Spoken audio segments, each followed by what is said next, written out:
Hello friends, welcome to science magnet. दोस्तों, कैसे हैं आप लोग सभी?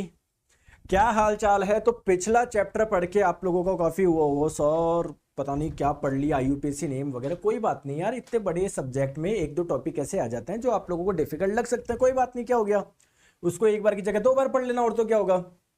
ठीक है, बाकी तो सारा आप लोग का एटॉमिक स्ट्रक्चर वगैरह सब आप लोगों का सब सिंपल ही था। बहुत आराम आराम से हम लोगों ने पढ़ा है। ठीक है, तो ये अपनी केमिस्ट्री की आखिरी क्लास है। इसमें मैं आप लोगों को गैस के लॉस भी करा दूंगा, और जितनी भी बाकी की सारी चीजें सब हम लोग जीव विज्ञान। हाँ आदित्य जी, आज करा देंगे सब, है ना? स्टार्ट करें, चलिए स्टार्ट करते हैं आज की क्लास। तो देखो, इस वाले में पढ़ना क्या क्या है मैं आप लोगों को बता दूं। हम लोगों को दोस्तों सोप के बारे में पढ़ना है, साबुन के बारे में, डिटर्जेंट के बारे में पढ़ना है, प्लास्टिक के बारे में पढ़ना है, अलग अलग ग्लास के बारे में पढ़ना है। मतलब इसमें कोई भी आप लोगों को, जैसे क्वांटम नंबर्स, एटॉमिक स्ट्रक्चर, उसमें बहुत आप लोगों को अंदर घुस के पढ़ना पड़ रहा था ना, पूरी मैकेनिज्म, पूरा कॉन्सेप्ट पढ़ना पड़ रहा था। इसमें केवल फैक्चुअल डाटा है। जैसे आप लोगों से पूछा जाता है कि यार ये दवाई का इस्तेमाल कहाँ पर होता है, सीमेंट किस किस चीज से मिलके बनी होती है ना? समझ रहे हो मेरी बात को? तो ये वाली चीजें सारी होने वाली है। चलो स्टार्ट करते हैं। सबसे पहले हम लोग बात करेंगे सोप यानी साबुन। तो दोस्तों, साबुन इंपॉर्टेंट क्यों है, आप लोग मुझे ये बताइए। जैसे मैं आप लोगों को बोलूं आपके कपड़े पे कोई दाग लग गया, तो आप साबुन का इस्तेमाल क्यों करते हो? बिना मतलब केवल और केवल आप लोगों के पानी से क्यों नहीं उतरता, बताइए, है ना? तो सारी चीजें आप लोगों को आज समझ में आ जाएगी। बट पहले मैं आप लोगों को बात करता हूं एक्चुअली में इसकी साबुन की यानी सोप की डेफिनेशन क्या होती है, मैं आप लोगों को समझाता हूं। आप लोगों का साबुन बनता कैसे, ये भी सारी चीजें देखेंगे। देखो, होता क्या है दोस्तों, जो फैटी एसिड होते हैं ना, वसीय अम्ल। अब आप लोग बोलेंगे कि सर ये वसीय अम्ल क्या होता है, मुझे तो नहीं पता। कोई बात नहीं दोस्तों, वसीय अम्ल क्या होता है? फैट जिनसे मिलके बना होता है ना, वसा जिनसे मिलके बना होता है, उसे ही आप लोग फैटी एसिड यानी वसीय अम्ल बोलोगे। यानी आप लोग बोल सकते हो फैट का यानी वसा का ये एक बेसिकली स्मॉलेस्ट फॉर्म है। बहुत सारे फैटी एसिड यानी वसीय अम्ल मिलके किसका निर्माण करते हैं? वसा का निर्माण करता है। तो दोस्तों, जो फैटी एसिड होते हैं इसमें क्या क्या पाया जाता है सर? इसमें कार्बन पाया जाता है, इसमें हाइड्रोजन पाया जाता है, इसमें ऑक्सीजन पाया जाता है। कहानी क्लियर है क्या दोस्तों? ये फैटी एसिड है ना, कोई ऐसे भी हो सकते हैं जिनमें कार्बन की संख्या बहुत कम हो, 10 ही हो, 12 भी हो। समझ रहे हो मैं क्या बोलना चाह रहा हूं? तो फैटी एसिड में कार्बन, हाइड्रोजन, ऑक्सीजन तीनों पाए जाते हैं, संख्या अलग अलग हो सकती है। तो जब फैटी एसिड को आप लोग गर्म करते हो, किसके साथ में? सोडियम हाइड्रोक्साइड, जिसे आप लोग कास्टिक सोडा भी बोलते हो, जो कि क्या है? एक बेस है, एक क्षार है, जिसे आप लोग कास्टिक सोडा भी बोलते हो, जो कि एक बेस यानी क्षार है। या आपके पास में दूसरा ऑप्शन है, आप लोग इसको पोटेशियम हाइड्रोक्साइड के साथ में भी गर्म कर सकते हो, जिसे आप लोग कास्टिक पोटाश के नाम से भी जानते हो। जानते हो ना, कास्टिक पोटाश के नाम से भी जानते हो। तो कुल मिला के बात है, जब आप लोग इस वसीय अम्ल को सोडियम हाइड्रोक्साइड यानी कास्टिक सोडा के साथ में गर्म करोगे, तब आप लोगों को जो चीज मिलती है उसे ही आप लोग सोप यानी साबुन बोलोगे। तो आप लोग बोलोगे कि सर साबुन यहां पर मिलेगा, यहां पर मिलेगा। दोस्तों, दोनों ही तरफ आप लोगों को साबुन मिलेगा। यहां पर जो साबुन होता है इसे आप लोग हार्ड सोप यानी कठोर साबुन बोलते हैं, और यहां पर जो आप लोगों को सोप मिलेगा उसे आप लोग सॉफ्ट सोप यानी मृदु साबुन बोलेंगे। दोस्तों, दोनों में डिफरेंस क्या है? हार्ड सोप क्या होता है? साबुन के साथ में जो झाग देता है ना, झाग वो कम देता है। सॉरी, ये हार्ड सोप पानी के साथ में झाग कम देता है, जबकि ये वाला सोप क्या होता है? पानी के साथ में झाग अधिक देता है। जैसे आप लोगों ने देखा होगा, आप लोगों ने जैसे हैंड वॉश करते हैं तो उसमें क्या होता है, जो सोप होता है वो थोड़ा झाग क्या देता है? ज्यादा देता है आप लोगों का, है ना? या आप लोगों ने दाढ़ी बनाने वाला साबुन देखा होगा, दाढ़ी बनाने वाला, शेविंग वाला, कितने ज्यादा झाग आप लोग के निकलते हैं। ठीक है, तो ये आप लोगों की सारी चीजें हैं। दोस्तों, ध्यान रखना, ये जो सोप बनता है ना, इसके साथ में एक चीज और बनती है जिसका नाम है ग्लिसरॉल। तो आप लोगों से कई बार एग्जाम में पूछा जाता है सोप यानी साबुन का सह उत्पाद क्या है, तो सह उत्पाद हो जाएगा आप लोगों का ग्लिसरॉल।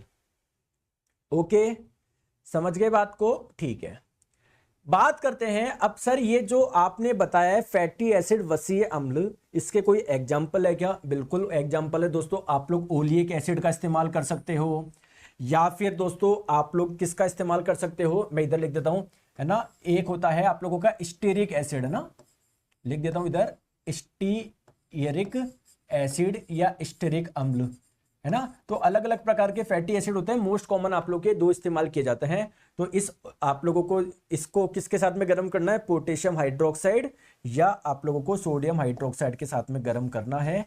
इससे ही आप लोगों को क्या मिलेगा, साबुन मिलेगा। चलिए ठीक है। तो अगर मैं आप लोगों से पूछूं कि साबुन की डेफिनेशन क्या होगी, देखो दोस्तों जो साबुन होगा वो आप लोगों को किससे मिल रहा है, वसीय अम्ल से ही तो मिल रहा है। तो अगर वसीय अम्ल को सोडियम हाइड्रोक्साइड यानी कास्टिक सोडा के साथ में गर्म करोगे तो जो साबुन आपको मिल रहा है इसको हार्ड सोप बोल रहे हो। और इसको आप लोग और क्या बोल सकते हो, वसीय अम्ल के सोडियम लवण। मतलब यार वसीय अम्ल को जब आप लोग अभिक्रिया करवाओगे इससे सोडियम हाइड्रोक्साइड से तो कुछ सॉल्ट मिलेंगे, कुछ लवण मिलेंगे।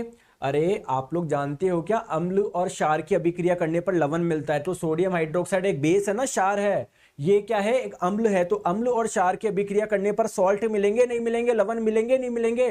तो लवण किससे मिले हैं, फैटी एसिड वसीय अम्ल से तो मिले हैं। तो पानी को, ये साबुन को हम लोग क्या बोल सकते हैं, वसीय अम्ल के लवण भी बोल सकते हैं। कौन से लवण, सोडियम लवण। तो वसीय अम्ल के जो सोडियम लवण होंगे वो तो आप लोगों का हार्ड सोप होगा, कठोर साबुन होगा। वसीय अम्ल का जो वसीय अम्ल के जो पोटेशियम लवण होंगे उसे आप लोग क्या बोलेंगे, सॉफ्ट सोप यानी मृदु साबुन बोलेंगे। इतनी से बात समझ में आ गई। सर जी केमिस्ट्री का कितना क्लास बचा दोस्तों, ये आखिरी क्लास है केमिस्ट्री की, ठीक है, समझ में आ गया। तो अगर आप लोगों से पूछा जाए वसीय अम्ल, जो साबुन होंगे उसकी एग्जैक्ट डेफिनेशन क्या होगी, तो आप लोग बोलेंगे वसीय अम्ल के सोडियम या पोटेशियम लवण को ही आप लोग क्या बोलते हैं, साबुन यानी सोप बोलते हैं। कुमार जी चलो, अब दोस्तों सोप में मैंने आप लोगों को बताया, आप लोग इसका इस्तेमाल कर रहे हो, है ना। बताओ वसीय अम्ल का, और आप लोग बनेगा कैसे, आप लोग उसको सोडियम हाइड्रोक्साइड या पोटेशियम हाइड्रोक्साइड के साथ में आप लोग इसको गर्म करोगे।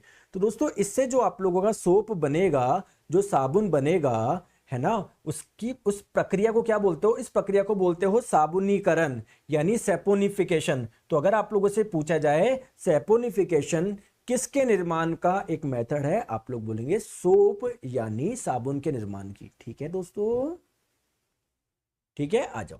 चलिए नेक्स्ट हम लोग बात करते हैं, एक बार सोप के प्रिपरेशन पे थोड़ा सा ध्यान लगाते हैं। मैंने आप लोगों को बताया था कि दोस्तों ये जो आप लोगों के ट्राइग्लिसराइड, ये क्या है, एक प्रकार का वसीय अम्ल है ना। देखो बोला जा रहा है ना इन फैट और ऑयल, तो फैट जो होता है वो किससे मिलके बनता है, फैटी एसिड से तो मिलके बना होता है। तो जब फैटी एसिड वसीय अम्ल को आप लोग गर्म कर रहे हो सोडियम हाइड्रोक्साइड की उपस्थिति में, तो आप लोगों को इससे क्या मिलेगा, सोप मिलेगा। और सोप के साथ में आप लोगों को ग्लिसरॉल भी मिलेगा, जिसे आप लोग ग्लिसरीन के नाम से भी जानते हो। तो कई बार एग्जाम में पूछा जाता है सोप यानी साबुन का सह उत्पाद क्या होगा, तो आप लोग बोलेंगे ग्लिसरॉल होगा। ठीक है दोस्तों, ठीक है।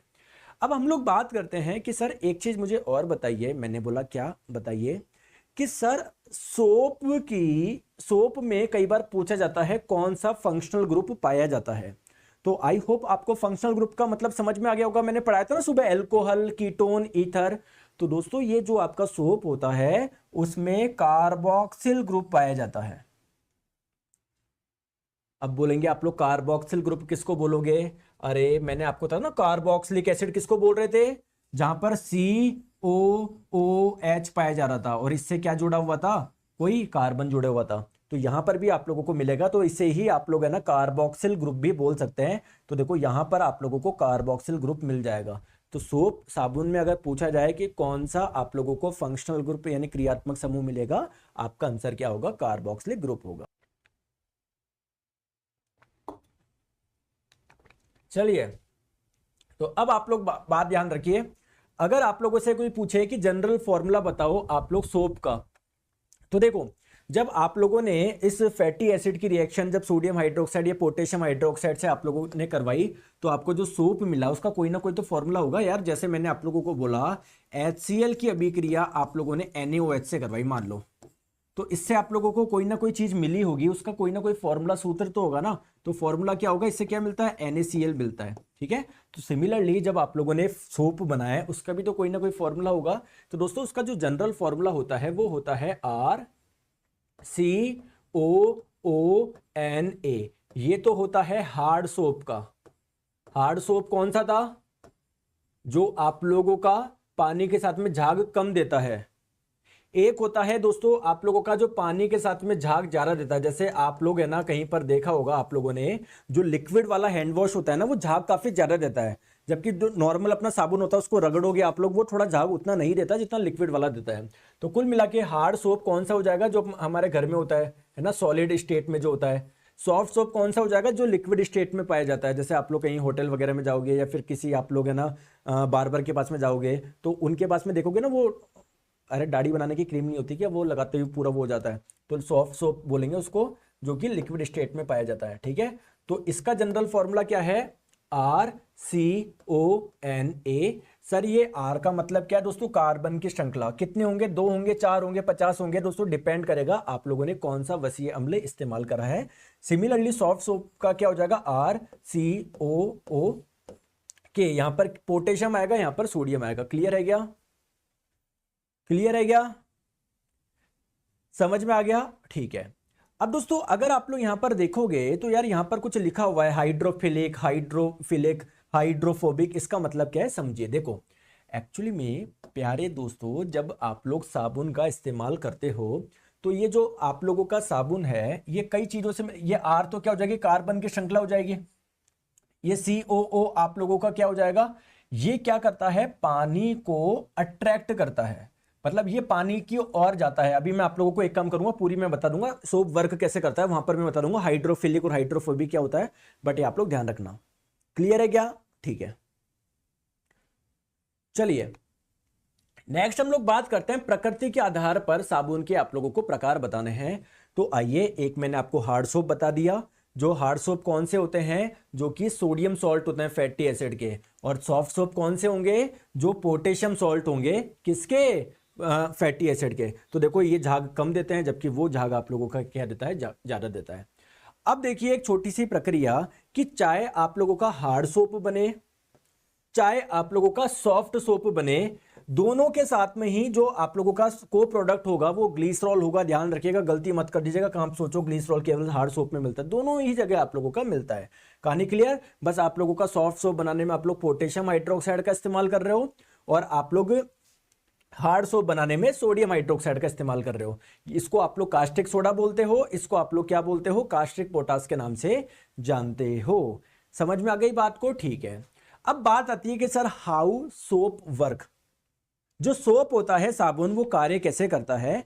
जैसे मैंने आप लोगों को बोला कि मान लीजिए आपके कपड़े पे कोई तेल का एक बूंद गिर गई, या मान लीजिए आप लोग खाना खा रहे थे, कुछ खाना गिर गया, अब आप लोग पानी से धो रहे हैं, तब पानी से नहीं जा रहा, बट साबुन से जब आप लोग धोगे तो चला जाएगा। इसके पीछे कारण क्या है, तो सोप वर्क कैसे कर रहा है, आप लोग समझिए मेरी बात को। देखो मैंने आप लोगों को क्या बोला, जैसे एक हार्ड सोप ले लेते हैं, RCOONA, ये इसका जनरल फॉर्मूला हो जाएगा। क्या क्लियर है क्या, ठीक है दोस्तों। ये जो R है ना, ये क्या है, कार्बन की श्रृंखला है, बहुत लंबे ज्यादा कार्बन हो सकते हैं। क्लियर है क्या, I am from Telangana, I follow your classes 3 years, ठीक है, क्लास 3 years एनटीपीसी लेवल 3, ठीक है, थैंक यू टू ऑल, ठीक है, ओके ओके, ठीक है। अब प्लीज इधर देखिए ना, देखो दोस्तों ये R क्या है, कार्बन की श्रृंखला है, 2 भी हो सकते हैं, 50 भी हो सकते हैं, 60 भी हो सकते हैं। तो मैं इसको ऐसे ऐसे डिनोट कर रहा हूँ। इसका मतलब क्या है, एक कार्बन, इसका दूसरा, इसका मतलब तीसरा, इसका चौथा, इसका पांचवा है, तो एक लंबी एक कार्बन की श्रृंखला है, इसको मैंने इससे रिप्रेजेंट कर दिया, ठीक है क्या। और दोस्तों इसके लास्ट में क्या आएगा, इस जगह क्या आएगा, इस जगह आ जाएगा COONA। समझ में आ गई बात को, कोई परेशानी, कोई दिक्कत नहीं है दोस्तों। एक्चुअली में प्लीज ध्यान से समझना, इस सोडियम के ऊपर होता है पॉजिटिव चार्ज, और ये COO के ऊपर होता है नेगेटिव चार्ज। तो जब किसी के ऊपर चार्ज होता है तो इसको आप लोग आयंस यानी आयन बोलते हैं क्या, बताओ बताओ, राजकुमार मीणा, कुछ आता है क्या भाई इस क्लास से, नहीं आता राजकुमार जी, अब घर जाके सो जाइए आप, ठीक है। आज आएगा तब ना जब पढ़ोगे, क्लास में कमेंट कर रहे हो सर ये हो रहा है, सर ये हो रहा है, नाम राजकुमार रखने से थोड़ी राजकुमार बन जाओगे, पढ़ना पड़ता है राजकुमार बनने के लिए, फिर राजकुमार नहीं सीधे राजा बनोगे, ठीक है। तो जब किसी पे कोई चार्ज होता है, आवेश होता है, तो इसको बोलते हैं आयंस, है ना। तो बेसिकली ये पूरा का पूरे का जो ये वाला पार्ट है, यहाँ पर आयंस पाया जा रहा है, तो इसको हम लोग बोलेंगे आयनिक एंड, है ना। इसको हम लोग क्या बोलेंगे, इसको हम लोग बोलेंगे आयनिक एंड, और हिंदी में क्या बोलेंगे, आयनिक किनारा। जबकि ये वाला जो होता है यहाँ पर कोई आयंस नहीं पाए जाते हैं, तो इसको आप, ये जो हाइड्रोकार्बन वाला एरिया है ना, जैसे यहाँ पर बहुत सारे कार्बन और हाइड्रोजन है, तो ये वाला जो आप लोगों का एरिया है ना, ये क्या है आप लोगों का, हाइड्रोकार्बन है। ये आप लोगों का क्या है, हाइड्रोकार्बन है।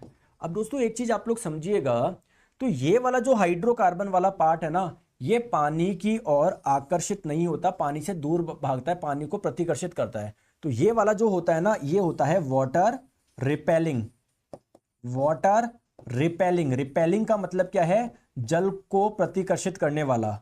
इसको पानी से डर लगता है तो इसको आप लोग हाइड्रोफोबिक भी बोलते हो, फोबिया का मतलब डर, तो इसको आप लोग हाइड्रोफोबिक भी बोलते हो। जबकि ये पानी की ओर अट्रैक्ट होगा तो इसके इस एंड को आप लोग हाइड्रोफिलिक भी बोलोगे। फिलिक का मतलब क्या है, जो पानी को आकर्षित करे, ये वाटर को अट्रैक्ट करेगा, यानी जल की ओर आकर्षित होगा, ये जल की ओर आकर्षित होगा। क्लियर है क्या? कई बार आप लोगों से पूछा जाता है कि जो सोप का मॉलिक्यूल होता है, अगर आप लोग जल का एक अणु लोगे तो देखो ये तो क्या हो जाएगी, इसकी पूंछ हो जाएगी, टेल हो जाएगी, और ये हो जाएगा इसका हेड।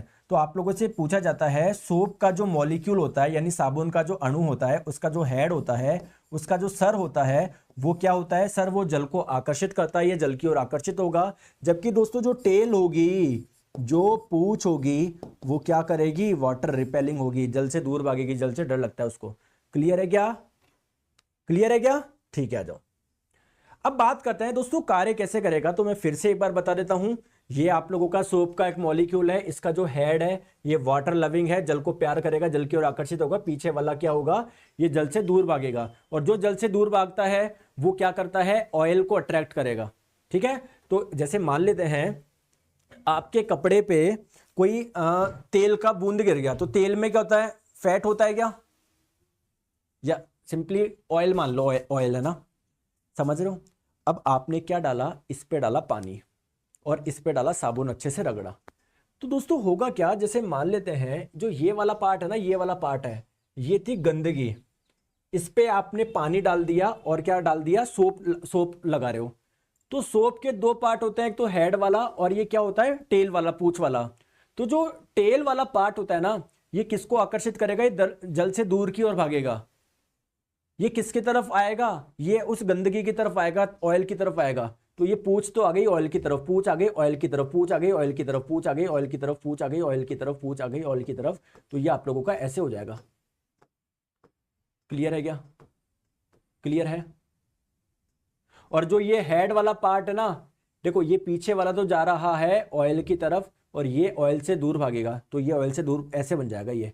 तो कुल मिला के ये क्या कर लेंगे, एक इधर देखो, इधर देखो, इधर देखो, ये कुछ मिला के ये जो डर्ट थी ना, गंदगी थी, उसके चारों ओर सोप के मॉलिक्यूल, जल के अणु कुछ इस प्रकार से इकट्ठे हो जाएंगे कि पूंछ वाला पार्ट तो इधर हो जाएगा और ये वाला पार्ट इससे दूर हो जाएगा। तो ये जो बनाना, एक क्लस्टर जो बन गया, गुच्छा जो बन गया, इससे आप लोग बोलते हैं मिशेल। क्या बोलते हैं, मिशेल बोलते हैं। तो बेसिकली सोप की मॉलिक्यूल इस प्रकार से इकट्ठा हो गए कि बीच वाले को जकड़ लिया। अब जैसे आप लोग ब्रश चलाओगे ना, तो ये आपका हट जाएगा वहां से। समझ में आ गई बात को? क्लियर है? ठीक है, आ जाओ। नेक्स्ट हम लोग बात करते हैं, सर डिटर्जेंट क्या होता है। दोस्तों सोप और डिटर्जेंट बिल्कुल एक जैसे होते हैं, तो फिर सर डिफरेंस क्या होता है। देखो डिफरेंस एक छोटा सा है, यहां पर देखो कुछ भी नहीं है, सारी प्रक्रिया सारी की सारी सेम है। डिफरेंस क्या है सोप एंड डिटर्जेंट में, सोप जो था वो आप लोगों का फैटी एसिड का सोडियम सॉल्ट था, या फैटी एसिड का पोटेशियम सॉल्ट था। क्लियर है क्या? यानी आपने सोप को बनाने के लिए क्या किया था, जो वसीय अम्ल था उसमें सोडियम हाइड्रोक्साइड या पोटेशियम हाइड्रोक्साइड की अभिक्रिया करा के आपने बनाया था। जबकि ये क्या है, ये भी सोडियम सॉल्ट या पोटेशियम सॉल्ट ही होते हैं, बट ये फैटी एसिड के नहीं होके कौन से एसिड के होते हैं, सल्फोनिक एसिड के होते हैं। यानी जब सल्फोनिक एसिड की अभिक्रिया आप लोग सोडियम हाइड्रोक्साइड या पोटेशियम हाइड्रोक्साइड से करवाओगे, तब जाके आप लोग का डिटर्जेंट बनता है। दोस्तों बात करें सोप, कठोर जल, खारे जल, अम्लीय जल के साथ साबुन प्रभावी नहीं होते। जैसे मान लीजिए कोई हार्ड वाटर है, अब आप लोग बोलेंगे सर हार्ड वाटर किसको बोलते हैं। हार्ड वाटर हम लोग बोलते हैं जिसमें हार्डनेस यानी कठोरता पाई जाती है। अब ये कठोरता क्या होती है दोस्तों, अगर आप किसी पानी में कैल्शियम के बाइकार्बोनेट मिल रहे हैं, या मैग्नीशियम के बाइकार्बोनेट मिल रहे हैं, या सल्फेट मिल रहे हैं, है ना, मान लो MgSO4 मिल रहा है या कैल्शियम के सल्फेट मिल रहे हैं अगर उस पानी में, तो आप लोग बोलेंगे ये पानी क्या है, हार्ड है यानी कठोर है। सर टेस्ट में 60 आ रहे हैं, क्या करें, कमेंट बंद करो, पढ़ाई करो सामने। समझ में आ गई बात को, ठीक है। लेकिन है ना, तो अगर कोई पानी आपका मान लो कठोर पानी है या खारा पानी है, खारा पानी किसको बोलोगे, जिसमें दोस्तों नमक की मात्रा बहुत ज्यादा है, तो वहां पर क्या होता है, आप लोग साबुन रगड़ोगे ना तो वो ज्यादा प्रभावी नहीं होते हैं। जबकि डिटर्जेंट क्या होता है, ये पानी में आप लोगों के खारे पानी में, कठोर पानी में, सब में अच्छे से कार्य करेंगे, ठीक है क्या। इसलिए डिटर्जेंट आप लोगों का डिटर्जेंट की यूज पड़ा, वरना अगर सोप और डिटर्जेंट का एक ही काम होता तो कैसे वर्क करता। तो ये आप लोगों का देखो यहां पर क्या है, सोप में एक लंबी कार्बन की श्रृंखला है और लास्ट में COONA, जो मैंने आप लोगों को बताया। बस यहां पर क्या होता है, यहां पर भी वही लंबी कार्बन की श्रृंखला होती है, बट यहां पर आप लोगों का क्या होता है, SO3Na होता है ना, SO3Na, जबकि यहां पर COONA। इसका मतलब लंबी कार्बन श्रृंखला के साथ में ये COONA जुड़ा होता है और यहां पर लंबी कार्बन श्रृंखला के साथ में ये SO3Na जुड़ा होता है। क्लियर है क्या, समझ में आ गई बात को। आ जाओ नेक्स्ट हम लोग बात करते हैं ऑयल और फैट के बारे में कुछ चीज। सर जैसे समझाइए, अभी मैं आप लोगों को समझाता हूं। देखो ऑयल क्या होता है ये आप लोग सभी जानते हैं। ऑयल में बहुत सारी चीजें पाई जाती है। ऑयल में क्या फैट पाया जाता है, क्या वसा, बिल्कुल सर, ऑयल में फैट यानी वसा पाया जाता है, जिसकी बात हम लोग बायोलॉजी में भी करते हैं, बट इधर आप लोग समझो, जो चीजें यहाँ पर इंपॉर्टेंट है मैं आप लोगों को बता देता हूँ। दोस्तों क्या आप लोग जानते हैं फैट जो है, फैट जो, जैसे मैं आप लोग को बोलूं छोटी सी बात, जैसे अलग अलग फंक्शनल ग्रुप होते हैं, एस्टर आपने सुना है, कीटोन आपने सुना है, एल्कोहल आप लोगों ने सुना है। तो आप लोगों से अगर पूछा जाए कि दोस्तों जो फैट होता है वसा, उसमें कौन सा, मतलब इसमें कौन सा फंक्शनल ग्रुप पाया जाता है, तो इसमें एस्टर पाया जाता है। ये एक प्रकार का क्या है, एस्टर यौगिकी है, यानी एस्टर कंपाउंड ही है। और दोस्तों ये आप लोगों का निर्माण कैसे होता है, तो कार्बोक्सिलिक अम्ल की अभिक्रिया जब आप लोग ग्लिसरॉल से करवाते हो ना, तब जाके आप लोगों का ये वाला प्रोडक्ट यानी ये उत्पाद बनता है, और इस प्रक्रिया को आप लोग एस्टरीकरण बोल रहे हो, क्योंकि इस प्रक्रिया में एस्टर बन रहा है आप लोगों का, ठीक है क्या, ठीक है। अब इधर देखो आप लोग, देखो एक सिंपल सी बात समझो, एस्टर आपने किसको बोला था यार, आज वाली क्लास में बताया था ना, 1 बजे वाली क्लास में, सर जहां पर ये COO हो और यहां से कुछ आप लोगों का कार्बन जुड़े हो, यहां से कुछ कार्बन जुड़े हो, इसे ही हम लोग क्या बोलते हैं, एस्टर बोलते हैं। चीजें क्लियर है क्या, चीजें क्लियर है, ठीक है। अब दोस्तों ये जो फैट होते हैं ना, ये भी दो प्रकार के होते हैं, एक तो सैचुरेटेड फैट, एक अनसैचुरेटेड फैट। सर सैचुरेटेड यानी संतृप्त, इसको हम लोग बोलते हैं हिंदी में। तो सर संतृप्त और असंतृप्त में डिफरेंस क्या होता है, संतृप्त में जितने भी कार्बन होते हैं, जैसे मान लो ये हर एक कोना कार्बन को बता रहे हैं, carbon carbon carbon carbon carbon carbon carbon, तो कार्बन कार्बन के बीच के सभी बॉन्ड क्या होते हैं, सिंगल होते हैं। जबकि अनसैचुरेटेड में कार्बन कार्बन में कोई भी, सारे के सारे बॉन्ड सिंगल नहीं होते, एक डबल मिल जाएगा या एक ट्रिपल मिल जाएगा। जैसे आप लोग यहाँ पर देखो, यहाँ पर देखो, इस कार्बन और इस कार्बन के बीच का बॉन्ड आप लोग देख पा रहे हो, डबल बॉन्ड है। तो ये सैचुरेटेड कैसे हो सकता है, संतृप्त कैसे हो सकता है। सैचुरेटेड की डेफिनेशन ही क्या होती है, जहां पर सारे आप लोगों के क्या होते हैं, बताओ, सिंगल होते हैं, ठीक है।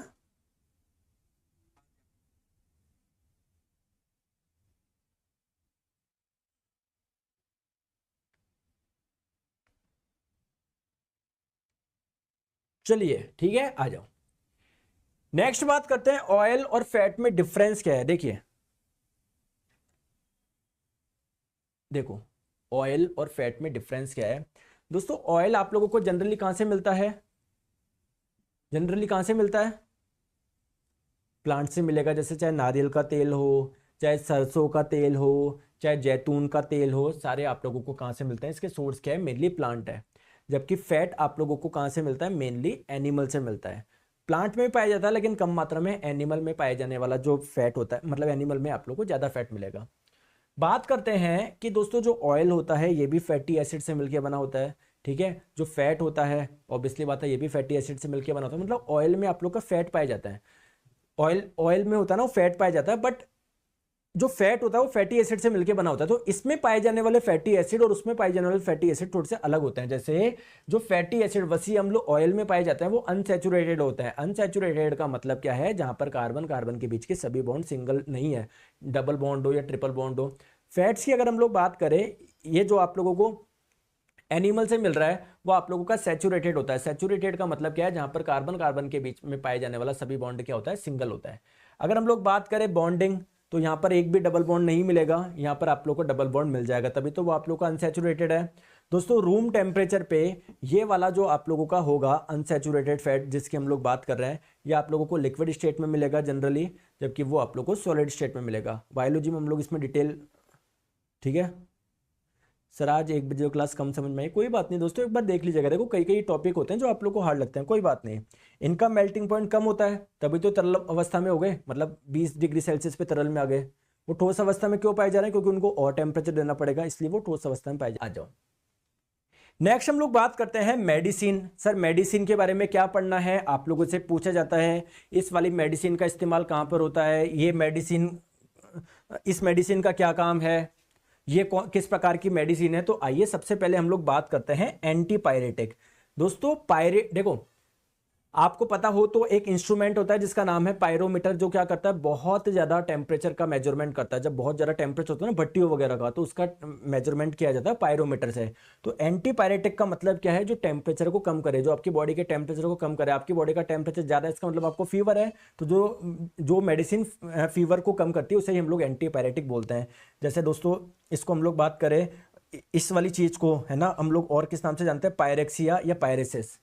मतलब आपकी बॉडी का जब टेम्परेचर ज़्यादा हो जाता है तो इसको आप लोग क्या बोलते हैं, पायरेक्सिया या पायरेसिस भी बोलते हैं। तो इसमें कौन कौन सी मेडिसिन है जिसका इस्तेमाल किया जाता है दोस्तों, ब्रूफेन का कर सकते हो, पैरासीटामोल होती है, पैरासीटामोल का इस्तेमाल दोस्तों दर्द में भी, दर्द को भी कम करता है पैरासीटामोल, है ना। एस्पिरिन हो गई, क्रोसिन हो गई, वो एनलिजन, ये सारे के सारे उन मेडिसिन के नाम है जो आप लोगों के फीवर को कम करती है।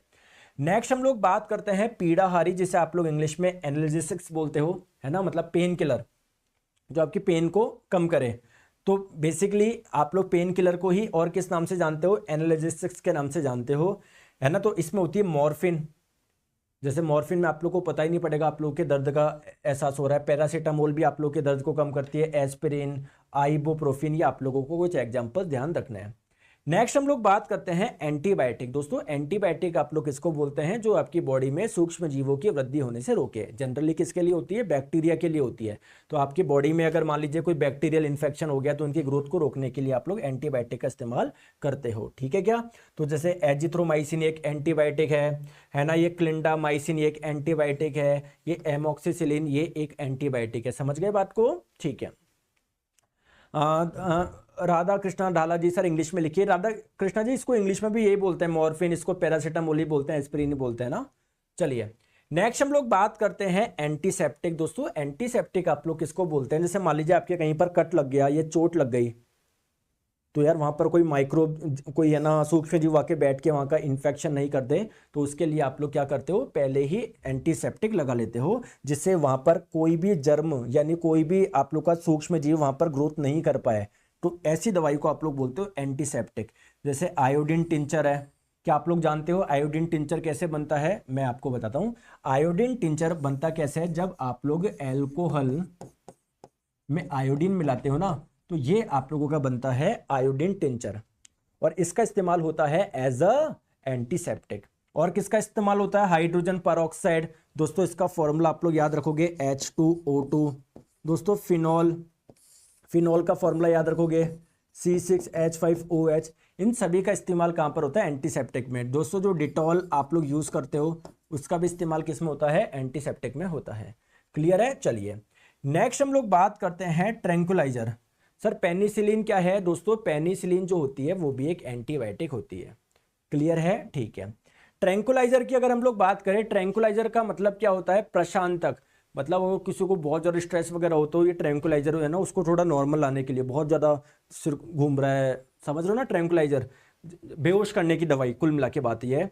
तो मैप्रोबोमेट, क्लोरप्रोमजीन, रिस्पाइन, डाइजेपॉम, अल्प्राजोलम, ये सारे के सारे क्या हैं, एक ट्रैंकुलाइजर के एग्जाम्पल हैं। नेक्स्ट हम लोग बात करते हैं स्टैटिन।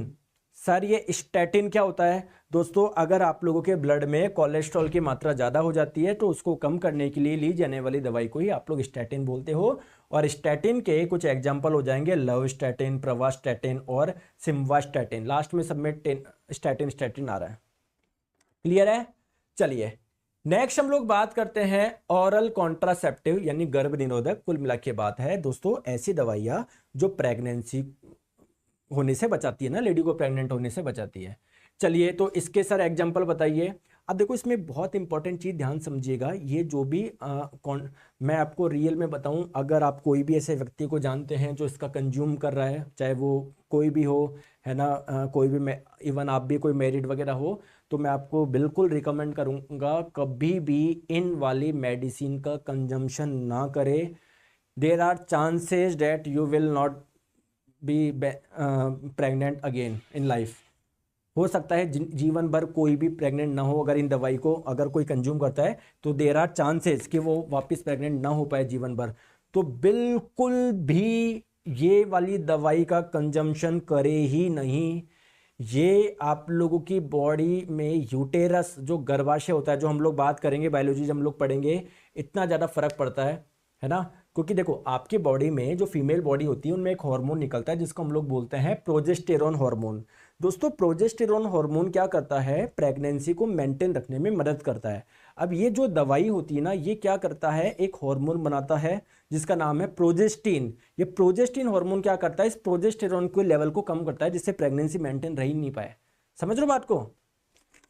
चलिए नेक्स्ट हम लोग बात करते हैं। तो दो डिफरेंट टाइप की होती है। एक तो होती है कॉम्बिनेशन पिल्स, जिसमें ना ये दो आपके पाए जाते हैं, एस्ट्रोजन और प्रोजेस्टिन। मैंने बताया प्रोजेस्टिन क्या करता है, जो लेडीज होती है उनमें एक हार्मोन निकलता है प्रोजेस्टेरोन करके, उसके लेवल को क्या करता है? कम करता है। क्लियर है क्या?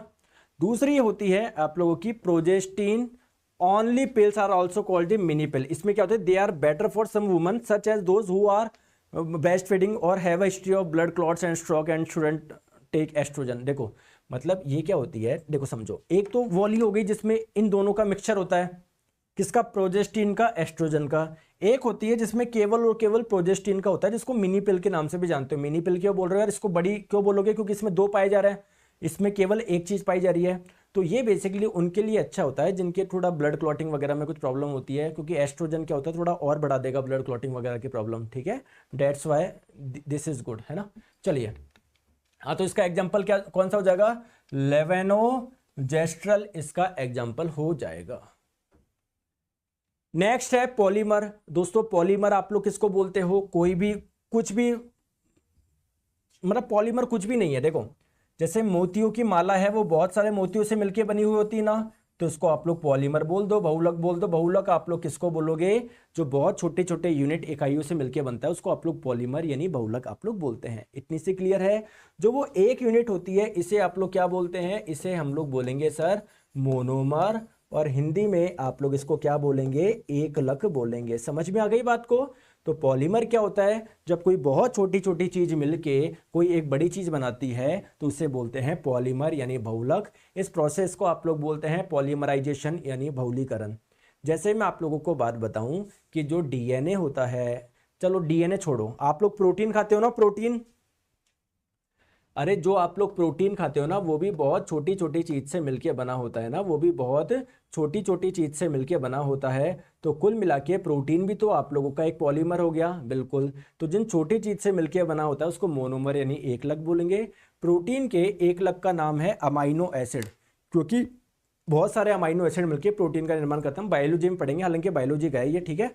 कल से स्टार्ट हो जाएगा विक्की कुमार जी बायोलॉजी, टेंशन ना लो। चलो, तो पॉलीमराइजेशन वो प्रोसेस है जिसके तहत छोटे छोटे आप लोग के मोनोमर मिलके एक बड़े उसका निर्माण कर रहे हैं।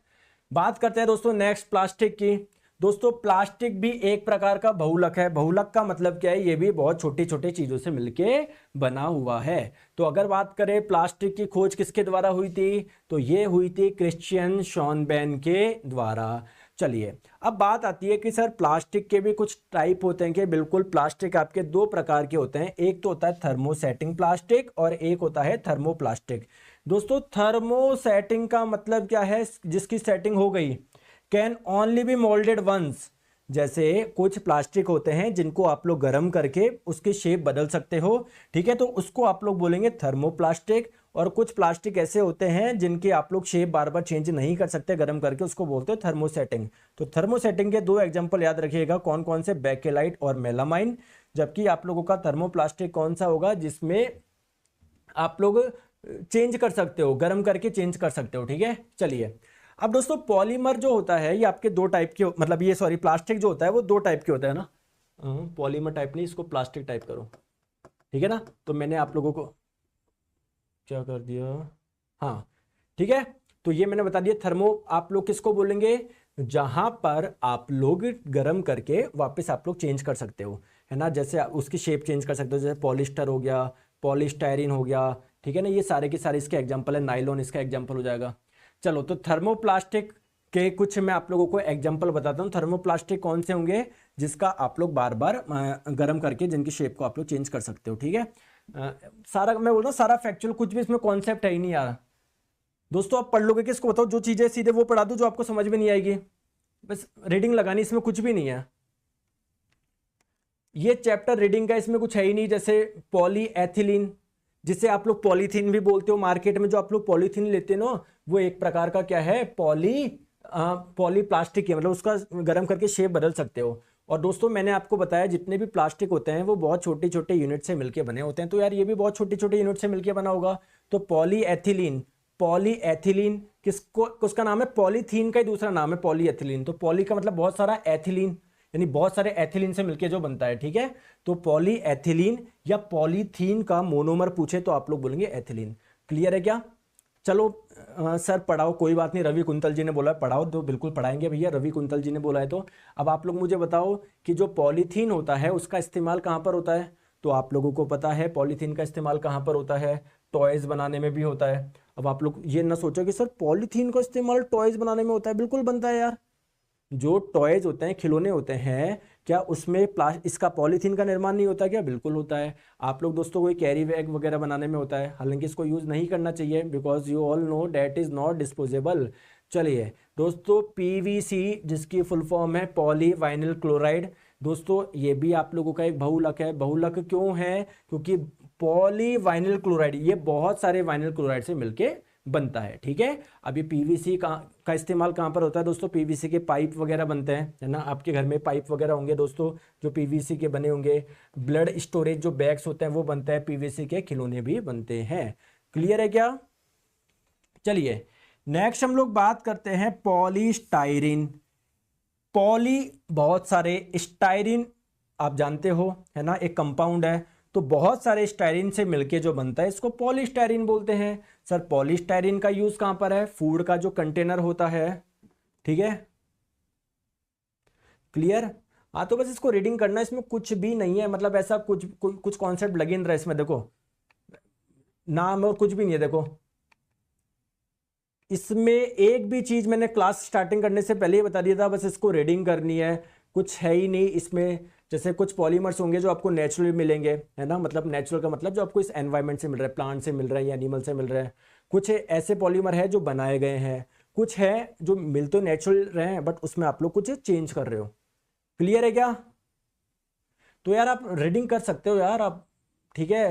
जैसे रबड़ है, ये भी आप लोगों का एक पॉलीमर है। पॉलीमर क्यों है, क्योंकि ये भी मोनोमर से, बहुत सारी चीजों से मिलकर बना हुआ है। क्या है उस मोनोमर का नाम, आइसोप्रीन। देखो मैं लिख रखा है, आपको रीडिंग करना है। तो जो चीज आप लोगों के, देखो मैं ये समझाता हूँ वल्केनाइजेशन ऑफ रबड़, ये बहुत इंपॉर्टेंट है, देखो समझो, है ना। देखो एक्चुअली में क्या होता है दोस्तों, जो रबर होता है ना, रबर वो क्या होता है, आपको नेचुरली मिलता है, ठीक है, प्लांट से मिलता है, आप लोगों को पता है। बट जो आप लोग का नेचुरल रबर होता है ना, वो काफी सॉफ्ट होता है। सॉफ्ट का मतलब क्या होता है, आप लोग इसको कहीं पर यूज नहीं कर सकते, आपने थोड़ा सा जोड़ लगाया टूट जाएंगे, ये काफी लचीला होता है। जैसे आपकी चप्पल है, उसको थोड़ा सा मोड़ा टूट गई, क्या मतलब, तो उसको थोड़ा सा आप लोग को हार्ड करना पड़ेगा ना। तो दोस्तों इसके लिए एक प्रोसेस होता है ना। और अगर आप लोगों से पूछा जाए कि क्या रबड़ भी आप लोगों का एक पॉलीमर है क्या, बिल्कुल पॉलीमर है। तो अगर ये पॉलीमर है तो इसका भी तो कोई ना कोई मोनोमर होगा, बिल्कुल इसका जो मोनोमर होगा वो क्या हो जाएगा, आइसोप्रीन हो जाएगा। अब आप लोग बोलेंगे कि सर इसको हार्ड करने के लिए हम लोग क्या करें, क्योंकि यार आप लोगों को अगर गाड़ी के टायर बहुत सॉफ्ट रखोगे तो ऐसे घिस जाएंगे वो, तो हार्ड बनाना पड़ेगा ना इन रबर को। तो दोस्तों इस रबर को हार्ड बनाने के लिए आप लोग क्या करते हो, जो आपका नेचुरल रबर होता है ना, इसमें आप लोग सल्फर डाल के इसको गर्म करते हो। तो जब सल्फर डाल के आप लोग गर्म करते हो, इस प्रोसेस को बोलते हैं वल्केनाइजेशन यानी वल्कनीकरण। और जो रबड़ आप लोगों को मिलेगा वो थोड़ा हार्ड होगा, कठोर होगा, इसको आप लोग बोलते हो वल्केनाइज रबड़। समझ में आ गई बात को। तो वल्केनाइजेशन ऑफ रबर में आप लोगों से क्वेश्चन में पूछा जाता है कि इस प्रोसेस का उद्देश्य क्या था। तो इसका उद्देश्य छोटा सा था, क्या सर, कि जो नेचुरल रबर था उसको क्या करना था, गर्म करना था। और नेचुरल रबर को गर्म करने के लिए आपने किसका इस्तेमाल किया है, सल्फर का इस्तेमाल किया है। क्लियर है दोस्तों, चलिए आ जाओ। नेक्स्ट हम लोग बात करते हैं, देखो ये आप लोग सारे देख लीजिएगा, फाइबर्स क्या होते हैं, कुछ भी नहीं दोस्तों, धागे जैसी संरचना को ही फाइबर बोलते हैं। जैसे आपका कपड़ा है, इसको कपड़े को बिल्कुल खोल के देखोगे ना, देखोगे आपके कपड़े भी किससे मिलकर बने हुए, धागे से मिलकर बने होंगे। तो जो चीज आपको नहीं इससे समझ में नहीं आएगी वो सीधे मैं आप लोग को बताता हूँ। मतलब ऐसा तो कुछ भी नहीं है इसमें वैसे।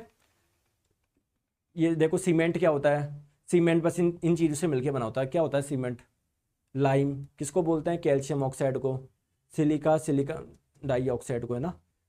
ये बाकी और कुछ चीज़ नहीं है। जो चीज़ है मैं आप लोग को बताता हूँ, ये फर्टिलाइज़र वगैरह ये सारे हम लोग बायोलॉजी में भी पढ़ेंगे। ये अलग अलग प्रकार के ग्लास किसका इस्तेमाल कहाँ पर होता है।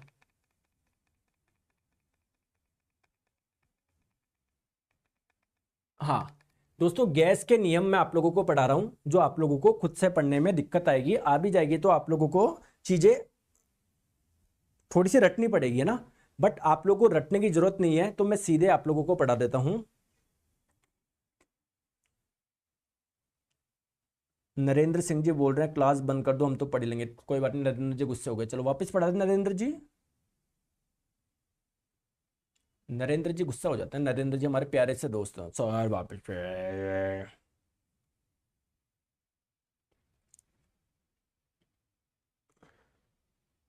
सर बायो प्लीज 7 दिन में कंप्लीट कीजिए। अरे भैया पागल हो गया, बायोलॉजी बहुत बड़ा सब्जेक्ट है। बायोलॉजी कम से कम एग्जाम से पहले तो कंप्लीट कराना ही है, लेकिन उसमें क्लासेस ज़्यादा लेनी पड़ेगी। 1 घंटे की क्लास से वहाँ पर काम नहीं चलेगा, कम से कम दिन में एक डेढ़ घंटे, 1 डेढ़ घंटा तो चलना ही पड़ेगा उसमें ना।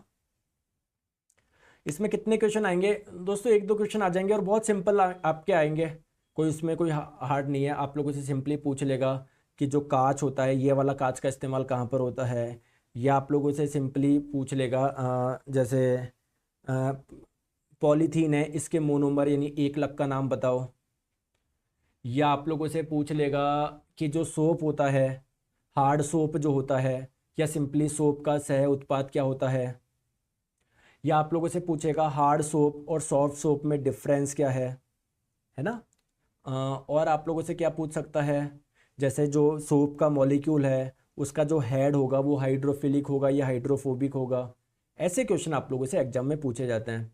जैसे आप लोगों से पूछ लिया जाएगा वल्केनाइजेशन ऑफ रबर में क्या करा जाता है, कैसे प्रोसेस किया जाता है, ठीक है। क्लियर है दोस्तों। चलो अब मैं आपको बता रहा हूँ गैस के लॉज। आप लोग जानते हो, पहले तो बताओ गैस क्या होता है, जानते हो ना।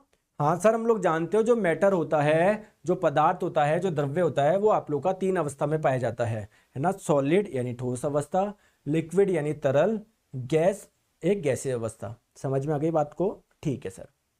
तो दोस्तों इस गैस के बारे में हम लोगों को पढ़ना है। गैस के बारे में एक चीज आप लोग बेसिक जानते हो, क्या जानते हो कि सर जो गैस होता है ना, इसमें एटम्स जो होते हैं या गैस के जो मॉलिक्यूल्स होते हैं ना, वो काफी डिस्टेंस पे होते हैं, उनके बीच में अट्रैक्शन क्या होता है, बिल्कुल कम होता है। ये बात आप लोगों ने जानते ही हो सभी, ठीक है। अब एक चीज आप लोग समझो दोस्तों, 2 प्रकार की गैस होती है। एक होती है आइडियल गैस यानी आपकी आदर्श गैस, एक होती है रियल गैस यानी वास्तविक गैस। समझ में आ गई बात को, जी सर। दोस्तों आइडियल गैस क्या है, रियल में ये एग्जिस्ट करती ही नहीं है, ये एक हाइपोथेटिकल गैस है, एक काल्पनिक गैस है। काल्पनिक गैस का मतलब क्या है, जस्ट हम लोग कल्पना कर रहे हैं कि एक ऐसी गैस जैसे मान लो एक कंटेनर है, अगर इसमें कोई गैस है जिनके मॉलिक्यूल्स के बीच में या जिनके पार्टिकल के बीच में अगर अट्रैक्शन हो ही नहीं, आकर्षण हो ही नहीं, तो ऐसी गैस को मैं बोल दूंगा आइडियल गैस यानी आदर्श गैस। जबकि रियल में ऐसा नहीं होता है। कोई भी गैस होते हैं उनके मॉलिक्यूल्स के बीच में या अणुओं के बीच में कुछ ना कुछ आकर्षण होता ही होता है, यानी कोई भी गैस आइडियल गैस नहीं बन सकती, जस्ट एक इमेजिनरी कॉन्सेप्ट है। क्लियर है क्या। चलिए रियल गैस क्या होगी, दोस्तों रियल गैस आप लोग किसको बोलोगे? हर गैस को रियल बोलोगे, यानी उसमें हर गैस के मॉलिक्यूल्स के बीच में कुछ ना कुछ तो आकर्षण हो गए ना। तो अगर किसी गैस में मॉलिक्यूल्स के बीच में आकर्षण है तो उसको रियल गैस बोल दो, क्या दिक्कत है यार? क्लियर है क्या? चलिए आ जाओ। अब दोस्तों क्वेश्चन में आप लोगों से पूछा जाता है कोई भी गैस, कोई भी रियल गैस आइडियल गैस की तरह बिहेव कब करेगी? चार ऑप्शन मैं आप लोगों को दे रहा हूं। एक है लो प्रेशर लो टेम्परेचर, एक है आप लोगों का लो प्रेशर हाई टेम्परेचर, एक आपको दिया हुआ है हाई प्रेशर हाई टेम्परेचर, और एक आप लोगों को दिया हुआ है हाई प्रेशर लो टेम्परेचर। समझ में आ गई बात को? अब आप लोग बोलोगे कि सर कैसे पता करें? देखो मेरी बात को, आप लोगों को पता है कोई भी दो मॉलिक्यूल्स होते हैं या कोई भी दो पार्टिकल होते हैं, इनके बीच में कोई ना कोई आकर्षण होता ही है। फिजिक्स में हम लोगों ने पढ़ा था। तो मान लेते हैं ये एक पार्टिकल है जिसका द्रव्यमान m1 है, दूसरा पार्टिकल है जिसका द्रव्यमान m2 है। तो इनके बीच में लगने वाला आकर्षण बल क्या होगा? सर इनके बीच में लगने वाला आकर्षण बल होगा Gm1 m2 बट्टे आर स्क्वायर, जहां पर सर r क्या है? इन दोनों के बीच की दूरी है। समझ गए बात को? ये जानते हो ना? ठीक है। अब दोस्तों आप मुझे बताएं, मान लीजिए आपने एक बैलून है लिया, उसमें ये दो गैस के मॉलिक्यूल है। अगर आप लोग प्रेशर बढ़ाओगे तो इनके बीच की दूरी क्या होगी? कम होगी। लेकिन अगर आप लोग प्रेशर को कम ही रखोगे तो इनके बीच की दूरी क्या रहेगी? ज्यादा रहेगी। ज्यादा चिपकेंगे नहीं। तो दूरी अगर ज्यादा रहेगी, आर ज्यादा रहेगा, तो आर स्क्वायर क्या होगा? सर ये और भी ज्यादा रहेगा। तो हम लोग चाहते हैं ना ये वाला मान बहुत ज्यादा हो, तभी तो इन दोनों के बीच में लगने वाला आकर्षण बल काफी कम होगा। दूरी आप चाहते हो ना बहुत ज्यादा हो। तो अगर प्रेशर क्या होना चाहिए? प्रेशर होना चाहिए सर कम, क्योंकि प्रेशर कम रहेगा, इनके बीच की दूरी ज्यादा रहेगी, है ना। आर ज्यादा रहेगा, आर स्क्वायर और ज्यादा रहेगा, जिसकी वजह से लगने वाला आकर्षण बल कम होगा। ठीक है। अगर मैं आप लोगों से छोटी चीज बोलूं, टेम्परेचर क्या रखूं? कम रखूं ज्यादा? तो टेम्परेचर जब आप लोग ज्यादा रखेंगे, इनको एनर्जी मिलेगी, एनर्जी मिलेगी तो भागेंगे, कोई इधर जाएगा कोई इधर जाएगा, इनके बीच की दूरी बढ़ेगी। तो टेम्परेचर ज्यादा करने पर क्या होगा? आर का मान बढ़ेगा। आर का मान बढ़ेगा तो आर स्क्वायर और ज्यादा बढ़ेगा। तो दोस्तों जब ये वाली वैल्यू बहुत ज्यादा होगी, जो आकर्षण बल क्या होगा? काफी कम होगा। तो कौन सी कंडीशन पे कोई भी रियल गैस, वास्तविक गैस एक आइडियल गैस की तरह ट्रीट करेगी? दोस्तों लो प्रेशर और हाई टेम्परेचर। करेक्ट आंसर आप लोगों का ऑप्शन नंबर बी हो जाएगा। समझ में आ गई बात को? ठीक है। तो अगर हाई टेम्परेचर और लो प्रेशर होगा तो देखो यार गैस के मॉलिक्यूल्स के बीच में कितना कम आकर्षण है, जबकि जस्ट इसका उल्टा करोगे देखो गैस के मॉलिक्यूल्स के बीच में कितना सारा आकर्षण है, कितने सारे मॉलिक्यूल्स है पास पास में। चले आगे आ जाओ। नेक्स्ट हम लोग बात करते हैं आइडियल गैस इक्वेशन, यानी आदर्श गैस समीकरण। दोस्तों आइडियल गैस इक्वेशन क्या होती है? जैसे एक इक्वेशन बनाई गई कि कोई भी आइडियल गैस, कोई भी आदर्श गैस इस समीकरण को हमेशा सेटिस्फाइड करेगा ही करेगा, कोई भी आइडियल गैस हो। तो दोस्तों ये इक्वेशन क्या है? तो ये इक्वेशन है पीवी बराबर एन आर टी। आपने साथ में ये भी पढ़ी होगी पीवी बराबर एम आर टी, और आप लोग सोचते होंगे यार एन आएगा एम आएगा। इसका सारा कंफ्यूजन मैं दूर करता हूं। सबसे पहले बात करते हैं दोस्तों इस इक्वेशन में ये पी क्या है? ये है पी है गैस का प्रेशर यानी गैस का दाब, वी क्या है? गैस का वॉल्यूम यानी आयतन, टी क्या है? गैस का टेम्परेचर यानी तापमान। तो यार ये वाली चीजें तो यार यहां पर भी कॉमन है, ऊपर भी कॉमन है, नीचे भी कॉमन है। बट ये एन क्या है? देखो जब पीवी बराबर एन आर टी होता है और पीवी बराबर एम आर टी, दोनों ही सही है। बट डिफरेंस क्या है? देखो समझो, यहां पर जो आर है वो है यूनिवर्सल गैस कांस्टेंट, यानी सार्वत्रिक गैस नियतांक। इसका मतलब क्या है? सार्वत्रिक गैस नियतांक। दोस्तों इसका मतलब क्या है? यूनिवर्सल का मतलब क्या है? इसकी वैल्यू हर जगह फिक्स रहेगी यार, चाहे कोई सी भी गैस हो। यूनिवर्सल का मतलब कोई सी भी गैस हो, चाहे कार्बन डाइऑक्साइड हो, सल्फर डाइऑक्साइड हो, मीथेन हो, कोई सी भी गैस हो, इसकी वैल्यू फिक्स रहेगी। कितनी रहेगी? 8.314 जूल पर केल्विन पर मोल। ठीक है। इसे आप लोग और कैसे लिख सकते हो? 8.314 जूल, केल्विन ऊपर जाके केल्विन की पावर -1 जाएगा, बन जाएगा, मोल ऊपर जाके मोल की पावर -1 बन जाएगा। क्लियर है क्या? क्लियर है दोस्तों? क्लियर है यार? बोलते नहीं हो। अरे क्लियर है या नहीं है? है ना? ठीक है। दोस्तों इसको और इसको अलग दिखाने के लिए मैंने इसके ऊपर क्या लगा दिया, एक लाइन लगा दी जिसको बार बोलते हैं ना, तो इसको मैंने आर बार बोल दिया। ठीक है दोस्तों, यहां पर जो n है वो क्या है, नंबर ऑफ मोल्स यानी मोलों की संख्या। आई होप आप लोगों ने वो केमिस्ट्री वाली क्लास देखी होगी जिसमें मैंने मोल के बारे में आप लोगों को बताया था। देखी थी ना? अरे देखी थी, नहीं देखी थी? देखी थी ना?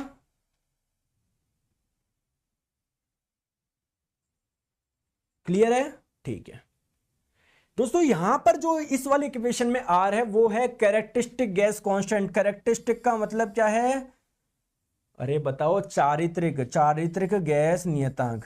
तो चारित्रिक गैस नियतांक का मतलब क्या है? यह अलग अलग होगा। किस पे डिपेंड करेगा? गैस के कैरेक्टर पे डिपेंड करेगा। जैसे कार्बन डाइऑक्साइड का अलग होगा, समझ में आ गया? सल्फर डाइऑक्साइड का अलग होगा, बात करें हाइड्रोजन गैस का अलग होगा, ऑक्सीजन गैस का अलग होगा। ठीक है, तो आई होप आपको इस वाले में और इस वाले में डिफरेंस समझ में आया होगा।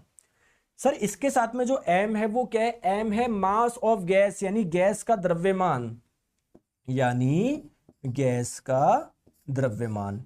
तो दोस्तों जो भी समीकरण अगर इस वाली जो भी गैस इन दो समीकरण को सेटिस्फाइड कर रही है, यानी कहने का मतलब है उनके दाब और आयतन को गुणनफल करने पर और उसके द्रव्यमान, उसके ये गुणांक और तापमान को गुना करने पर अगर ये लेफ्ट साइड और राइट साइड बराबर आ रही है तो आप लोग क्या बोलेंगे कि वह एक आइडियल गैस है, एक आदर्श गैस है। समझ गए बात को?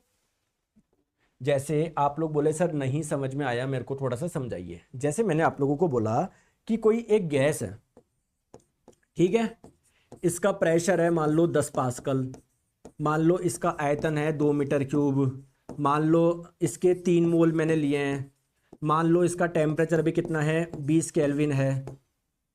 तो क्या ये एक आदर्श गैस है? तो आप लोग क्या करना, प्रेशर को रखना इधर, वॉल्यूम को रखना इधर। देख लेना लेफ्ट में गुणनफल कितना आया, राइट में क्या करना, मोल दिए हुए हैं, कितने दिए हुए, 3 दिए हुए हैं। इसका मान आपको पता ही है कितना होता है, 8.31, और इसका टेम्परेचर दिया हुआ 20। तो अगर लेफ्ट साइड और राइट साइड बराबर आ रही है, इसका मतलब वह एक आइडियल गैस है। समझिए क्या दोस्तों?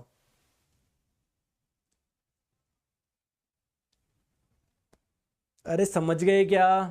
कैसे इस आइडियल गैस का इक्वेशन का यूज क्या है? हालांकि आपको ऐसे क्वेश्चन नहीं आएंगे, बस आपको ये नाम याद रखना, समीकरण में क्या होता है, पीवी बराबर एमआरटी क्या होता है, पीवी बराबर एनआरटी क्या होता है। अब दोस्तों अलग अलग साइंटिस्ट ने अपनी अलग अलग बताया गैस के बारे में। सबसे पहले आए बॉयल्स लॉ। दोस्तों बॉयल्स लॉ क्या बोलते हैं? देखो सिंपल सी बात समझो, बहुत आसान है, बहुत बहुत आसान है। इसको देखो रटो मत समझो। जैसे मान लीजिए एक सिलेंडर है, ठीक है, एक सिलेंडर में क्या लगा हुआ है, अरे ये मच्छर कहां से आ गया, एक सिलेंडर में क्या लगा हुआ है, पिस्टन लगा हुआ है। पिस्टन आप लोग किसको बोलेंगे? सर पिस्टन कुछ भी नहीं है।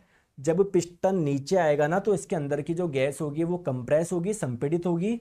जब आप पिस्टन ऊपर जाएगा ना तो गैस एक्सपेंड होगी। ये है पिस्टन का कार्य और कुछ भी नहीं है। ठीक है, ठीक है दोस्तों, मान लेते हैं आपने इसके अंदर कोई गैस भर रखी है। इस गैस का कुछ प्रेशर है दोस्तों, प्रेशर मान लेता हूं मैं P है। इस गैस का कुछ वॉल्यूम है V, वॉल्यूम मान लेता हूं V है। हालांकि गैस का कोई वॉल्यूम फिक्स होता है क्या? नहीं। अभी मान लो पिस्टन यहां पर है तो पूरी की पूरी गैस जो है वो इतना आयतन घेरे हुई है।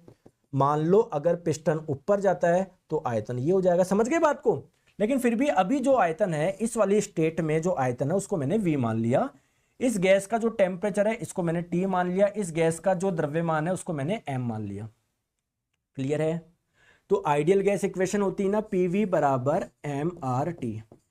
दोस्तों आप लोग मुझे बताइए, ठीक है, मैं गैस के साथ में कुछ भी करूं, इसको दबाऊं, ऊपर करूं, गर्म करूं, ठंडा करूं, क्या गैस के द्रव्यमान पे कोई प्रभाव पड़ेगा क्या? यार 2 किलो है तो मैं गर्म करूंगा, ऐसे थोड़ी 10 किलो हो जाएगी या आधा किलो रह जाएगी। दोस्तों ये वाली चीज तो हमेशा कांस्टेंट रहेगी ना। अरे यार एक चीज बताओ, अगर मैं पिस्टन को नीचे लेकर आऊंगा तो गैस अंदर 1 किलो है तो 1 किलो ही तो रहेगी। बोलो यार, बोलते नहीं हो? तो आप लोग बोलोगे हाँ सर। अरे इस मच्छर का क्या करूं? क्या बोलेंगे? हाँ सर, ये वाली वैल्यू हमेशा कांस्टेंट रहेगी। समझ में आ गया? अब दोस्तों मान लेते हैं मैंने अंदर कार्बन डाइऑक्साइड गैस भर रखा है, तो कार्बन डाइऑक्साइड गैस का एक फिक्स आर होगा। अगर हाइड्रोजन भरी होती तो उसका अपना एक आर होता। अगर मान लो मीथेन गैस भरी होती है उसका R अलग होता। तो यार आप लोग गैस को गर्म कर रहे हो तो उसका जो कैरेक्टरिस्टिक गैस कांस्टेंट है वो थोड़ी चेंज हो जाएगा। कैरेक्टरिस्टिक गैस कांस्टेंट चेंज कब होता है, जब गैस चेंज करते हो। जैसे कार्बन डाइऑक्साइड की जगह मीथेन कर दिया, मीथेन की जगह सल्फर डाइऑक्साइड कर दी, सल्फर डाइऑक्साइड की जगह मान लो अमोनिया कर दी, समझ गए। तो आप लोग बोलोगे सर ये वाली वैल्यू भी कांस्टेंट ही रहेगी, ये भी हमेशा कांस्टेंट रहेगा, हमेशा कांस्टेंट रहेगा। कब चेंज होगा, जब आप लोग गैस चेंज करोगे, ठीक है। अब दोस्तों कुल मिला के आपने क्या देख पा रहे हो, जो समीकरण है P इंटू वी बराबर mRT। यार सर इसमें ये वाली वैल्यू तो हमेशा फिक्स रहेगी, ये वाली वैल्यू तो हमेशा फिक्स रहेगी। तो अगर आप लोग इन तीनों में छेड़छाड़ करोगे, मान लो आपने इसमें छेड़छाड़ करी, या मान लो आपने इन दोनों में छेड़छाड़ करी तो इसमें छेड़छाड़ होगी, इसमें करी तो इसमें होगी, समझ रहे हो बात को। तो अलग अलग लोग हैं वो आपको यही बता रहे हैं किसको करने पर क्या क्या हो रहा है, ठीक है। सबसे पहले बात करते हैं बॉयल का नियम। दोस्तों बॉयल का नियम क्या बोलता है कि अगर टेम्परेचर कांस्टेंट रखे, अगर गैस का टेम्परेचर कांस्टेंट रखे, टेम्परेचर कांस्टेंट करने का मतलब क्या है, आप इसको नीचे से गर्म नहीं कर रहे, ना ही इसको ठंडा कर रहे हो, ठीक है। तो अगर टेम्परेचर कांस्टेंट रखे, अगर टेम्परेचर कांस्टेंट रखे तो प्रेशर वॉल्यूम के इनवर्सली प्रोपोर्शनल होगा, दाब आयतन के व्युत्क्रमानुपाती होगा। सर इसका मतलब क्या है, समझ में नहीं आया, अभी मैं आपको समझाता हूं। इसका मतलब यह है कि अगर आयतन ज्यादा होगा तो दाब कम होगा, आयतन कम होगा तो दाब ज्यादा होगा।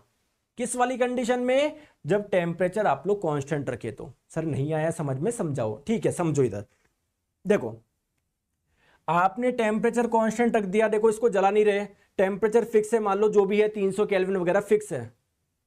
अब आप लोग क्या कर रहे हो, देखो दोस्तों जब ये पिस्टन नीचे आ रहा है यानी वॉल्यूम कम हो रहा है, जब ये पिस्टन ऊपर जा रहा है तो गैस फैल रही है ना, वॉल्यूम बढ़ हो रहा है। तो जब पिस्टन ऊपर तो गैस का वॉल्यूम ज्यादा, पिस्टन नीचे तो गैस का वॉल्यूम कम, पिस्टन ऊपर तो गैस का वॉल्यूम ज्यादा, पिस्टन नीचे तो गैस का वॉल्यूम कम। क्लियर है क्या, ठीक है।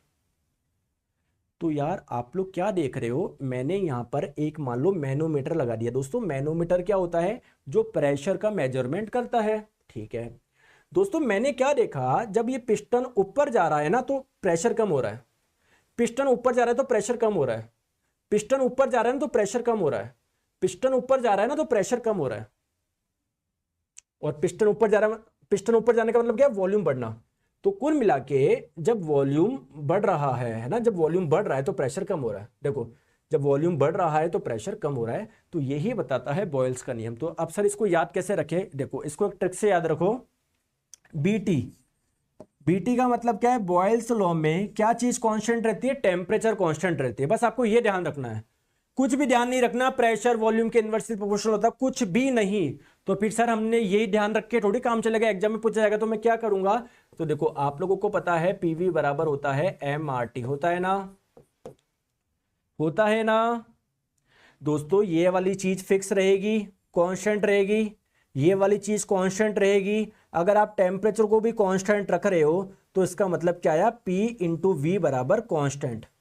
अब यार दोस्तों एक चीज बताओ, 6 इंटू 10 60 होते हैं। अगर मैंने आपको बोला राइट में 60 ही होना चाहिए, ध्यान रखना। अगर मैं 6 की जगह मान लो 5 कर दूं तो 10 की जगह मुझे क्या करना पड़ेगा, 12 करना पड़ेगा, तभी तो 60 आएगा। यानी अगर एक चीज को कम कर रहे हो तो दूसरी चीज को बढ़ानी पड़ेगी। तो अगर आप लोग राइट में चाहते हो कांस्टेंट आए, वैल्यू चेंज ना हो, तो अगर एक चीज को बढ़ रही है तो दूसरी चीज को कम होना पड़ेगा। तो प्रेशर और वॉल्यूम इनवर्सली प्रोपोर्शनल हो गए ना, बताओ क्या दिक्कत है। तो आप इतना मत पढ़ो, बस ये याद रखो बॉयल्स लॉ में टेम्परेचर कांस्टेंट रहता है, ठीक है। अब देखो आप ही बताओगे दोस्तों, चार्ल्स लॉ में, मैं बस आप लोगों को ये बता रहा हूं, चार्ल्स लॉ में, चेतेश्वर पुजारा से याद रखो, चार्ल्स लॉ में प्रेशर कांस्टेंट रहता है। तो आप ही मुझे बता के स्टेटमेंट बना के बताओ कि क्या होगा, चार्ल्स लॉ क्या बोल रहा होगा। जैसे भैया पीवी बराबर mRT होता है ना, तो आपको पता है यार ये वाली चीज तो वैसे ही कांस्टेंट थी, ये कांस्टेंट थी। अगर अब प्रेशर भी कांस्टेंट होगा तो इससे क्या निकाल सकते हो, इससे ये निकाल सकते हो सर, टेम्परेचर बढ़ेगा तो वॉल्यूम बढ़ेगा, टेम्परेचर कम होगा तो वॉल्यूम कम होगा। इसका मतलब यही तो है। तो भैया चार्ल्स लॉ क्या बोलता है कि अगर आप लोग प्रेशर को कांस्टेंट रखें, देखो प्रेशर में कोई चेंज नहीं हो रहा, तो अगर आप लोग टेम्परेचर बढ़ाएंगे ना, देखो आप देखो टेम्परेचर बढ़ा रहे हैं तो पिस्टन ऊपर जा रहा है, पिस्टन ऊपर जा रहा है, और पिस्टन ऊपर जा रहे का मतलब क्या है, गैस का आयतन बढ़ रहा है। तो कुल मिला के टेम्परेचर बढ़ाने पर गैस का वॉल्यूम यानी आयतन क्या होता है, बढ़ता है। क्लियर है क्या? क्लियर है क्या? और टेम्परेचर जब कम कर रहे हो ना तो पिस्टन नीचे आ रहा है, यानी आयतन कम हो रहा है। तो आप लोगों को यार करने की जरूरत ही नहीं है, इसको इतना रटने की जरूरत ही नहीं है, बस ये रखो चार्ल्स लॉ में क्या रहता है, प्रेशर कांस्टेंट रहता है। आप देखो इसका आप ही बताओगे, गैलुसेक लॉ, मैंने बोल रहा हूं भाई गाली वाली मत बका कर, गाली वाली तो जीवी से याद रखो। गैलुसेक लॉ में क्या चीज कांस्टेंट रहती है, वॉल्यूम रहती है। तो आप ही बताओ ये स्टेटमेंट क्या बोल रहा होगा। तो देखो पीवी बराबर एमआरटी आप लोग करो, समझ में आ गया। ये वाली वैल्यू हमेशा कांस्टेंट रहेगी, ये वाली वैल्यू हमेशा कांस्टेंट रहेगी। अगर आप इसको भी कांस्टेंट रखोगे तो एक तरफ P हो गया, एक तरफ T, अगर ये बढ़ाओगे तो ये भी बढ़ेगा, ये कम करोगे तो ये भी कम करेगा। तो भैया गैलुसेक लॉ क्या बोलता है कि अगर आप लोग वॉल्यूम को फिक्स रख दो, मतलब यहां पर मैंने लॉक लगा दिया, पिस्टन ना ही नीचे जा रहा ना ही ऊपर जा रहा, तो अगर आप लोग इसको क्या करोगे, टेम्परेचर बढ़ाओगे ना, तो अब ये गैस ऊपर तो जा नहीं सकती, तो अल्टीमेटली इसका क्या हो जाएगा, प्रेशर बढ़ेगा। तो ये आप लोगों का प्रेशर, टेम्परेचर बढ़ाने पर प्रेशर बढ़ेगा, ये ऐसे आप लोगों का ग्राफ आएगा। बताओ क्या दिक्कत है यार, कोई दिक्कत है क्या, बताओ। अरे बोलो राजकुमार जी, बोलो रवि कुंतल जी, बोलो अभिजीत जी, बताओ समझ में आ रहा है, रटने की जरूरत है क्या, कि जब आयतन स्थिर रहता है तो किसी गैस का दाब उसके तापमान के समानुपाती होता है। रटना है ही नहीं, रटना तो भूल जाओ आप, ठीक है। चलिए एक लास्ट करते हैं, अवोगाद्रो का नियम। दोस्तों ये भी बिल्कुल सिंपल है, आप चीज मुझे एक चीज बताओ, देखो देखो समझो मेरी बात को। जैसे आइडियल गैस के दो समीकरण बताया था, एक समीकरण बताया था मैंने पीवी बराबर एनआरटी, बताया था क्या, बताया था क्या।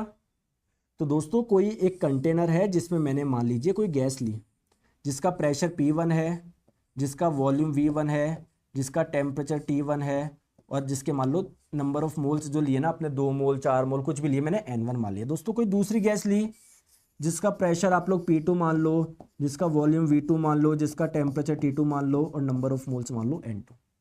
क्लियर है, क्लियर है। तो दोस्तों अवोगाद्रो का नियम क्या बोलता है कि अगर कोई दो गैस हो जिसका प्रेशर समान हो,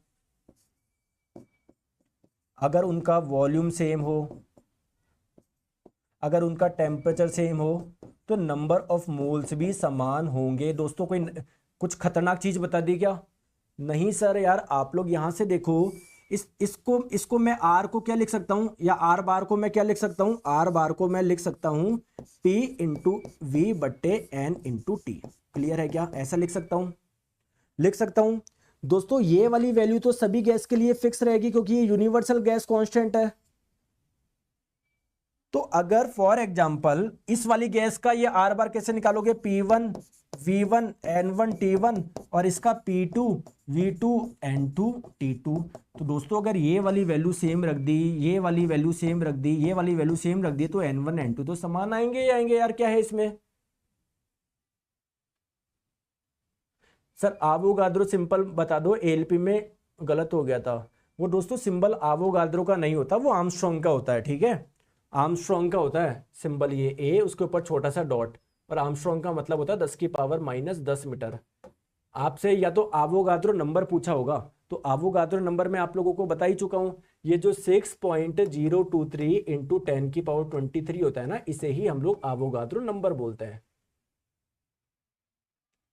क्लियर है क्या, बताओ। अरे समझ में आया नहीं आया, बताओ बताओ।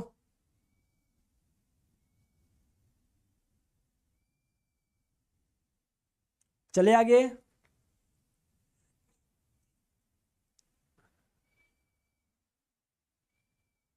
सर दिल्ली एडब्ल्यू में साइंस 10th लेवल की आएगी, 12th लेवल की मैंने सिलेबस देखा नहीं दोस्तों, मैं देख के बता दूंगा आपको, है ना, बहुत बच्चे कमेंट कर रहे थे,